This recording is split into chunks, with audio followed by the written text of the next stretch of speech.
Hello students कैसे हो आप। उम्मीद करती हूँ बहुत अच्छे होंगे और खुश होंगे। तो बच्चे, आज का वीडियो लेक्चर बहुत ही इंटरेस्टिंग होने वाला है। आपके लिए अच्छी खबर ये है कि सीबीएसई ने 30% तक का सिलेबस जो है वो रिड्यूस कर दिया है और अकाउंटेंसी के पेपर में जो भी चेंजेस आए हैं, जो टॉपिक डिलीट हुए हैं, वो मैं अब आपके साथ डिस्कस करूँ। तो बच्चे, अब हम क्लास 12th का सिलेबस जो चेंज हुआ है, जो डिलीट चैप्टर्स हुए हैं, उसके बारे में डिस्कस करते हैं। तो बेटा, क्लास 12th के अकाउंटेंसी सिलेबस के भी यूनिट एज इट इज़ हैं, जितने कि पहले थे। 5 यूनिट थे सिलेबस के और उनके मार्क्स का वेटेज भी सेम है, किसी तरह का कोई भी चेंज नहीं आया है। यूनिट 1 जो कि financial statement of not for profit organisation से रिलेटेड था, 10 मार्क्स का। Accounting for partnership form 30 marks की और अकाउंटिंग फॉर कंपनीज 20 मार्क्स का था। और फाइनेंशियल स्टेटमेंट एनालिसिस जो हमारा है, उसमें यूनिट 4 और 5 हैं। और एनालिसिस ऑफ फाइनेंशियल स्टेटमेंट हमारा बच्चे 12 मार्क्स का था और कैश फ्लो स्टेटमेंट 8 मार्क्स थी। तो ये जो डिस्ट्रीब्यूशन ऑफ मार्क्स है बेटा, वो एज इट इज़ हैं, इसमें किसी तरह का कोई भी चेंज नहीं आया है। मैंने अपना जो पहले वीडियो बनाया था सिलेबस से रिलेटेड, उसमें मैंने डिटेल में ये सब कुछ एक्सप्लेन किया है। मैं लिंक दे दूँगी डिस्क्रिप्शन बॉक्स में, आप वहाँ से उसे दोबारा से चेक कर लेना। तो बच्चे, जो भी चेंजेस आए हैं वो सिलेबस में, जो सिलेबस से जो टॉपिक डिलीट हुए हैं, वो हम जो है वो अच्छे से चेक करते हैं। तो बेटा, जो यूनिट 1 है उसमें किसी तरह का कोई भी चेंज नहीं आया है। तो मटीरियलिस्टिक चेंजेस जो आए हैं, जो काफ़ी इंपॉर्टेंट चेंजेस हैं, सिग्निफिकेंट चेंजेस आए हैं, वो पार्टनरशिप फॉर्म में हैं और कंपनी अकाउंटिंग फॉर कंपनीज़ हैं। तो बच्चे, जो सबसे ज़्यादा चेंज आया है वो है यूनिट 2 से रिलेटेड। तो यूनिट 3 में भी कुछ चेंजेस हैं, पर यूनिट 1, यूनिट 4 और यूनिट 5 इसमें किसी भी तरह का कोई चेंज नहीं है बेटा, ये एज इट इज़ ही हैं। तो आप बुक उठाओ और पेंसिल लो और साथ साथ टिक करते जाओ जो जो टॉपिक डिलीट हुए हैं, ताकि आपको किसी भी तरह की कोई भी कन्फ्यूजन ना रहे। चेंजेस भी प्रोजेक्ट वर्क में भी कुछ चेंजेस हैं।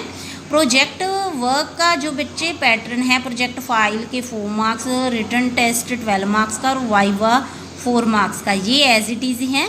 पर बेटा, हमें फ़ाइल के लिए पहले 3 प्रोजेक्ट्स बनाने पड़ते थे, 1 कॉम्प्रिहेंसिव और 2 स्पेसिफिक। तो इस बार आपको सिर्फ एक ही स्पेसिफिक प्रोजेक्ट बनाना है, तो जो बहुत बड़ा रिलीफ है स्टूडेंट्स आपके लिए। तो बच्चे, अब यूनिट वाइज हम जो है चेंजेस हुए हैं, जो भी टॉपिक डिलीट हुए हैं, उनको डिस्कस करते हैं। तो बेटा, यूनिट 1 में किसी तरह का कोई चेंज नहीं है और यूनिट 2 में बेटा जो चेंज आया है वो है chapter admission of A partner में।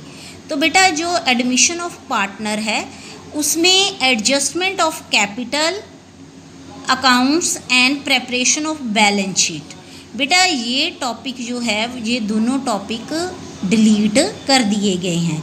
तो एडजस्टमेंट ऑफ कैपिटल वाला जो टॉपिक था, ये बच्चों को काफ़ी कंफ्यूज कर देता था। सारे पॉइंट्स और टॉपिक कवर करने के बाद यहाँ पे आके बच्चों को काफ़ी प्रॉब्लम आती थी। तो बच्चे, ये बहुत बड़ा रिलीफ है आपके लिए कि अब आपको एडजस्टमेंट ऑफ कैपिटल वाले टॉपिक को नहीं करना है और साथ में आपको बैलेंस शीट भी प्रिपेयर नहीं करनी है। तो बेटा, दूसरा जो चेंज है इस यूनिट का वो है retirement and death of A partner वाले चैप्टर में। तो इसमें भी बच्चे एडजस्टमेंट ऑफ कैपिटल वाले टॉपिक को डिलीट किया गया है और दूसरा है preparation of loan account of retiring partner. Retiring partner का जो लोन अकाउंट है वो भी हमें प्रिपेयर नहीं करना है। तो दूसरा इसमें जो चेंज आया है वो है preparation of disease partners capital account and his executors account. तो जिस पार्टनर की डेथ होती है उसके अब कैपिटल अकाउंट को भी हमें नहीं बनाना है, ना ही उसके एग्जीक्यूटर के अकाउंट को हमें नहीं बनाना है। तो इस चैप्टर में यही जो कुछ टॉपिक थे बच्चों को ज़्यादा डिस्टर्ब करते थे। इसके अलावा जो भी जितना भी टॉपिक रिमेनिंग है, जो भी हमें इसमें अभी करने हैं अपने सिलेबस में इस सेशन के लिए, वो टॉपिक सारे बहुत ही इजी हैं और इसलिए आपका काफ़ी सारा बर्डन इस यूनिट में इन चेंजेस की वजह से, इन डिडक्शंस की वजह से बहुत रिलीफ स्टूडेंट्स को मिल रहा है।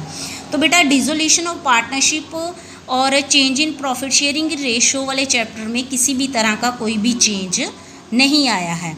तो इसके बाद बेटा यूनिट 3 की जो शेयर कैपिटल वाला टॉपिक है वो भी एज इट इज़ है, इसमें किसी तरह का कोई भी चेंज नहीं है।